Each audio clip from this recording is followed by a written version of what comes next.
Alright, today we're looking at Multiversus, and the reason we're looking at Multiversus is because I have a lot of hours in Brawlhalla, about 700, and 300 hours in Smash, so I think I'm pretty qualified, at least in my experience, to talk about another platform fighter that recently came out. So, as you can see by the hours here, I do not have a ton of time in Multiversus, but I do have a decent amount to kind of understand where I think the game is going, and its strengths and weaknesses and all that. So that's what I'm going to focus on right now. I'm not going to be playing the game here live because my keyboard's right next to the microphone and it makes a bunch of noise and stuff. But I can really talk about the systems and stuff that I want to talk about here. I wish the logos would load faster. So let's kind of talk about Multiversus. A lot of people are not happy with how Multiversus kind of sets itself up or was changed from the beta. All I have to say ultimately about this is that Multiversus is a very conflicting game because it ultimately is trying to do something quite special. It's trying to be Smash, but with a focus on 2v2 gameplay. The issue with the 2v2 gameplay is they also offer a 1v1 mode, and it's the main mode. It's 2v2, 1v1, and then you have, custom game and ranked, which is 2v2 and 1v1. So you have two modes here. One is the primary, right, 2v2, but you also have a 1v1 mode. Now, I did make a video kind of in the beta, looking at sort of a variety of kind of quick start guides and kind of, interesting things about Multiversus that I pointed out in that guide. And one of the things I kind of noticed was that the 1v1, 2v2 felt pretty similar, right?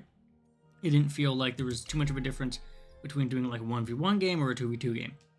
When ultimately I think Multiversus has a lot of difference between a 1v1 and 2v2, and that's kind of where I have a little bit of a hiccup with people saying that, oh, it's so much slower, it's so much, they slowed it down a ton, that's really a problem. What I've noticed is that there's a weird dichotomy between the 1v1 games that feel very slow, but responsive, and 2v2 games that feel very quick, but unresponsive. In a 2v2 game, the game feels quick, actions happen very fast, reactions require training. The feeling of slow is in how responsive the jumps and attacks tend to be through things like input buffering or delays and weird priorities on certain moves. In a 1v1 situation, the game is super responsive with every action feeling reactive and a dance, which is, kind of what you want, but the game feels slower physically, like as the movements happen, so that the actions make everything feel very heavyweight. Running and dodging speed of the quicker characters didn't change much between the beta and now, so the slow feeling increase when their attacks move feels pretty unproportional and sort of inaccurate compared to the way that things like their jump work. You don't get that contrast of slow movement with quick response in 2v2 because each attack is positioned more for maximum effect. Basically, things move slower but lead to a more impactful state, which ultimately lead to the ability to plan more, which kind of takes your mind off the game speed. And what I'm really trying to focus on with this one, and I'm going to go into a live example here, is in 2v2, the game effectively speeds up. It effectively increases everything that's happening in back and forth motions to not feel as slow. You don't get that in 1v1, right? And that's kind of where the change is. Now, I recently downloaded the newest update a couple minutes ago, tried it out, and the recent update is trying to change that feeling so that everything kind of feels consistent, right? You get that snappiness that you want in a 1v1 in a 2v2. Well, we're going to test it live here. I'm going to say, hey, does this feel better? Is this something that, is an improvement over something that came before it in the beta, or is this ultimately still a thing they need to consider? Because right now, in the 1v1, 2v2 setup and the way it's set up, it feels pretty good on a 2v2 situation once they fix the input buffering issue. And slower in a 1v1, but still manageable, if the main mode 2v2, 1v1 is allowed to feel a little bit slower.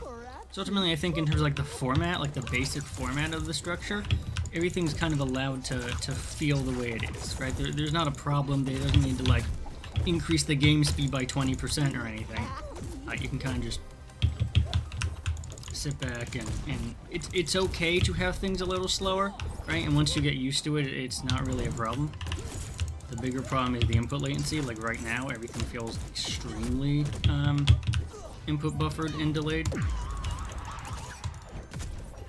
It's kind of like that, right? You hit, it shakes, and it does the Smash thing where it shoots you off into the distance, right? But unlike something like Smash, the animations aren't quite timed correctly to have that be a real big impact.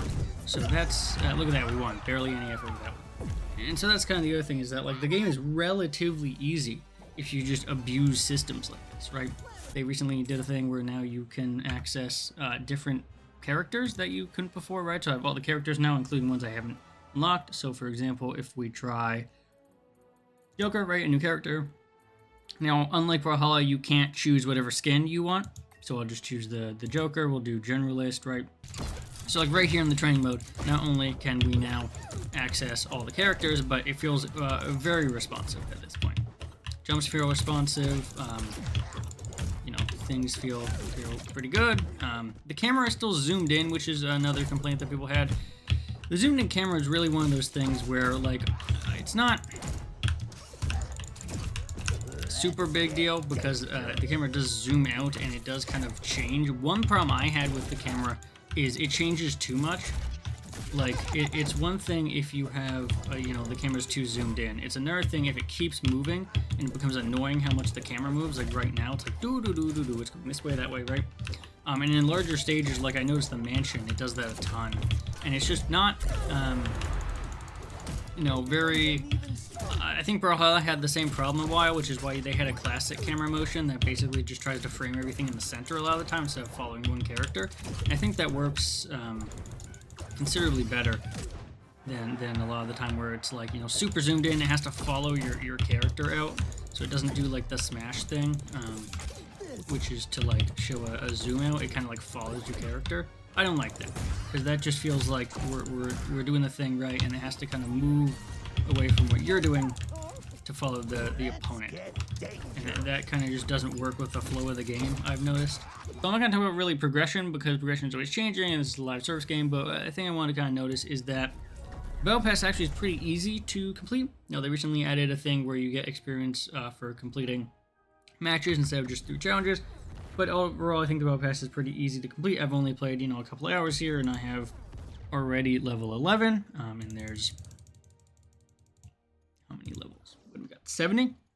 So there is definitely a good amount of levels, but you know, there's still 38 days left in the Battle Pass, so there's still quite a amount of time for me to be able to do that. Event-wise, the daily login thing is fine. The collection of fighter coins is probably something that they need to do. The biggest problem, and this is a problem that I think a lot of games have, which is what I'll talk about in a later video. With progression, a lot of games have this issue where they almost don't want you to spend money. Like there's this weird dichotomy where we have like, okay, all these events and stuff, and you can do these events to gain, you know, leaderboard score or, you know, welcome rewards or premium galenium for all that, but there's nothing to spend it on. Like, okay, what do I want to spend on? $20 to get what? The Joker character, a costume for him, a banner, and 1,000 galenium. So that is, you know, $10. $10 is $20. These two things are extra technically, right? That's not a good deal, if you couldn't tell. Neither is the Ultimate Launch Pack, which is useless. 6,000 fighter currency, which is one Joker or two characters, and 1,000 galenium. So 2 characters and $10 worth of currency. So that's a battle pass. That's a little better. That's actual things in the game, right? That's actual stuff. What is this? 4,500 fighter coins, which is one character, 1.5 characters, and $5 worth of that for $10. So okay, right? These are better than what they were before, right? The bigger problem, and obviously cosmetics don't necessarily need to be worth it because they're going to be people to buy it. The bigger issue I have with a game like this is there's nothing that almost makes you want to spend money on it. If I go to the section on the fighter store, right, you can 3,000 fighter coins or 1,000 galenium. 1,000 galenium is about, you know, $10. So each of these characters are $10. That's a lot per character, especially when they're going to be adding new characters every season, and so that's a lot, you know. Or 3,000 fighter coins, I'm at, you know, 2.16 fighter coins, and I'll, you know, take a couple more hours, whatever, to get to 3,000, unlock a character, whatever. Those are not, what I'll say, fun progression paths. And I'll give you an example of what I mean. So we're going to quit here, and we're going to go to Brawlhalla real quick. You can see here that the legends, the actual characters, stop here. with this last character. Everything else is a crossover skin. Stuff like Shovel Knight and Rayman and, WWE and Adventure Time, and we got, Steven Universe and Ben 10 and Walking Dead and Kung Fu Panda, Ninja Turtles, Street Fighter, Assassin's Creed, Avatar, Halo, SpongeBob, Star Wars. What all these are crossover skins for the existing characters. They give them special animations, all that. These are about $13 each, right? The bigger thing is the stuff that isn't that. So, for example, that's what the crossover skins are for. Colors. I have not spent any money on this game, and you get all the base colors on top of colors that you can unlock. You can unlock sunset, gray, pink, red, white, black, depending on the certain events of certain timing of events. You can unlock Raven's Honor. Bifrost was given, I believe, to most characters for some anniversary. Code of Lions was one of the free battle pass. So every battle pass has like a free color scheme, basically, and you can apply that to any character that gets an unlock for it. Same thing with Poison. Skyforge and Gold Skyforge are the ranked rewards. So if you do ranked enough and get high enough placement, at the end of that season, you get Skyforge stones that you can spend on stuff like this, and then the classic colors. So if I go to the shop real quick and I go to something like Legends, right, you can unlock Legends here as per typical. Crossover skins, a good thing about the crossover skins is that they never expire, so you'll never have to worry about, running out of time to be able to buy them.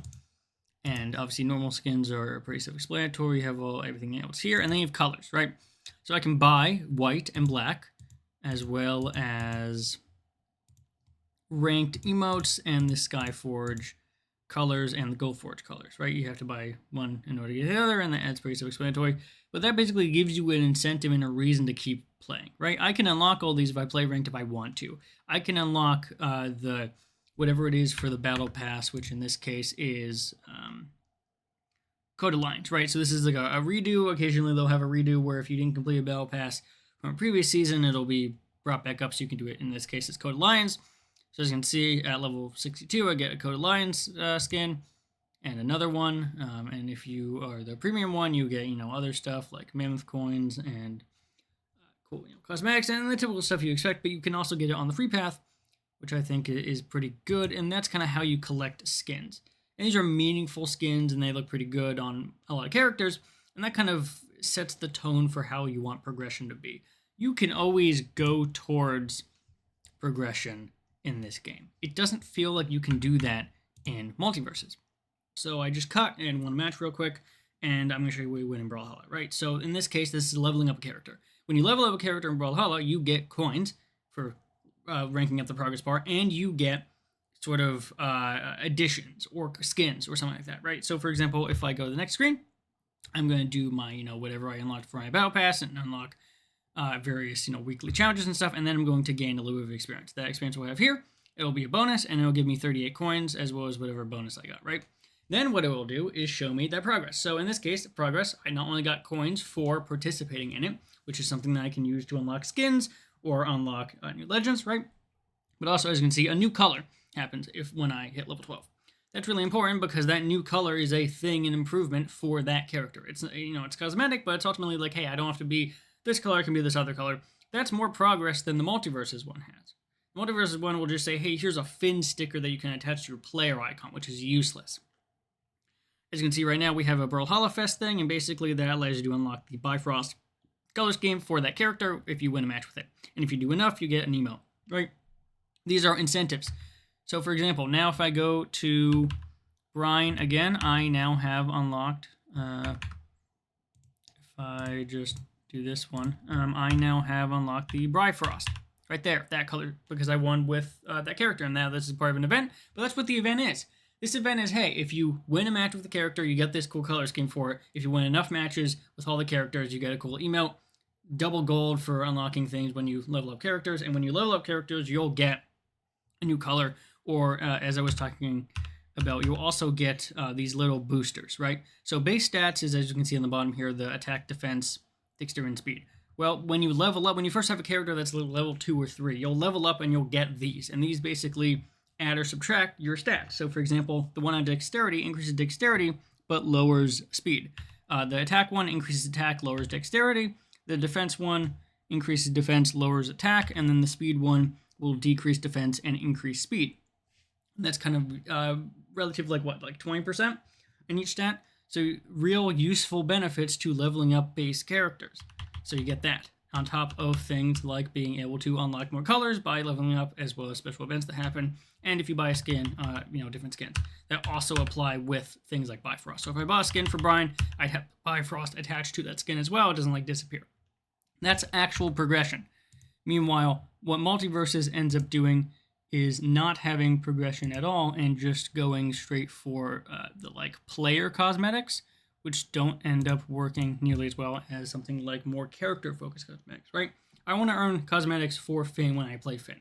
I don't want to earn cosmetics for my character that I never, my player avatar that I never see and never interact with.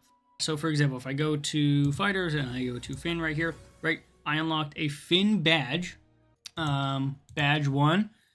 Nice, Finn badge, all right. These things, which you never see.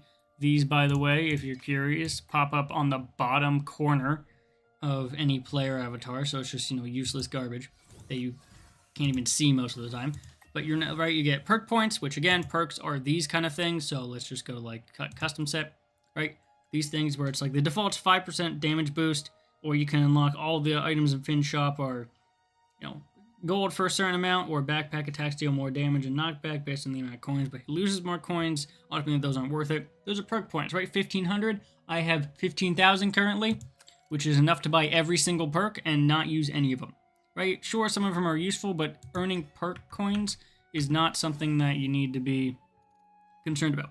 You do earn fighter coins a little bit, 100. You need, 3,000 to earn anything. But look at this, right? You earn perk currency, which is meaningless, fighter coins, which is a little bit better, but again, you need a lot of those, and then Gleamium, which is premium currency, so there is something there, right? It is nice, and that's it. And it's gone, right? There's no more. There's more perk currency after level 15, but level 15 is about as far as you go, right? There's no stat boosting things, there's no modifiers, there's no skins, there's no colors, right? There's nothing here that really makes me want to continue to play Finn, other than attempting to grind through this battle pass, which also doesn't have any skins. We have one skin here, which is a skin for a character I don't own. And then we have... So that's another thing, right? A skin for a character you don't own. Brawlhalla doesn't do that because every time you earn a skin, it throws a casino, a roulette wheel, and it basically goes through all your characters you own and picks a random one, right? So you're never going to get something for something you don't own. You're going to get a random pool for something you do own. So you're not going to get a skin for a character you can't use, for example. The next skin, or next anything of value, is the skin for Gremlin right here. And sure, skin looks pretty neat. They're called variants now. But the skin's pretty neat, right? And you get that at level 21. But overall, that is something I believe that's on the free tier, or is that not the free tier? Okay, this doesn't look to be a free tier. It's a premium cosmetic. Something you paid money for, right? And is that the only other skin here? I'm looking. None of these are... The Matrix skin is the last skin you get, and that's at 38. So that's quite a bit longer. And again, if I didn't have Jason, in this case I would because it was part of the Battle Pass, but if I didn't have Jason, then that's obviously a skin for a character you don't have, right? So ultimately, I do have this character Stripe because I was able to buy him from one of my original purchases, but he's not unlocked by default. So ultimately, if I unlocked other characters than those two, the only skin I would have is this Jason one from the Jason that got given to me at level 38, right? There's nothing for stuff like Shaggy or stuff like Superman or any of those other ones that you might have unlocked as base in the beta or even just initially.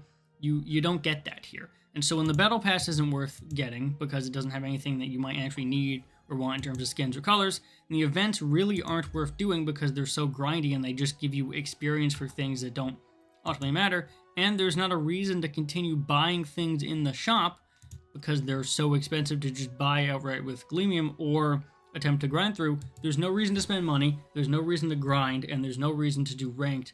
So far, at least, there hasn't been any technical reason to be competitive in this game yet. On top of the fact that rifts aren't really, they're cool challenges and stuff. In order to really get anything out of them, you have to do a lot of them, right? And the road to get here isn't rewarding. It's perk currency until you get a banner. Fighter currency, which is at a higher level until you get another profile icon, all that. And the reason I kind of bring this up, and not to say this is horrible or bad, what I'm saying here is this is not a game that's set up to last a long time, which is funny because that's exactly what it's supposed to do, is last a long time. It's not set up to do that. There's literally nothing here that makes you want to play the game. Why would I go and play this right now? Why would I level up these characters and get this and grind through the battle pass? There's nothing here that's worth going for. Even if I spend money on this stupid thing for the cosmetics, why would I play Joker? Why would I buy Joker? Okay, great, I have Joker now, let's play Joker.